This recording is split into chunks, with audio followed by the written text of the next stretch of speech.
শুধুমাত্র একটি চিপসের প্যাকেট দিয়ে ঘরোয়া পদ্ধতিতে এত মজার একটি ভেলপুরি তৈরি করা যায় তা কিন্তু অনেকেই জানে না। হ্যালো গাইস, আসসালামু আলাইকুম। কেমন আছেন সবাই? আলহামদুলিল্লাহ, আমিও আপনাদের দোয়ায় অনেক ভালো আছি।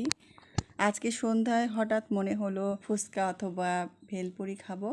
তো আমার খুবই মন চাচ্ছিল, কিন্তু বৃষ্টি হচ্ছিল দেখে বাইরে প্রচুর বৃষ্টি, সেজন্য আমি যেতে পারছি না বাইরে। আর তাই ঘরেই তৈরি করে ফেললাম ভেলপুরি।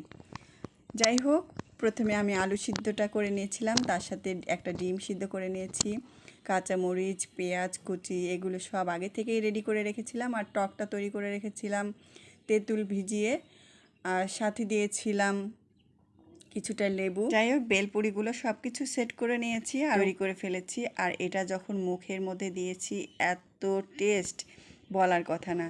আসলে নিজের হাতের বললে প্রশংসা করছি না, আপনারাও বানিয়ে এর টেস্টটা উপভোগ করতে পারবেন। আর আসলে একেবারে স্বাস্থ্যসম্মত।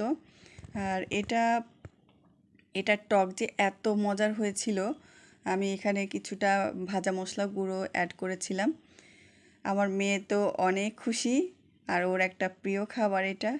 তো রেসিপিটি ভালো লাগলে অবশ্যই শেয়ার করবেন। অনেক ধন্যবাদ ভিডিওটি দেখার জন্য। সবাই অনেক ভালো থাকবেন। আল্লাহ হাফেজ।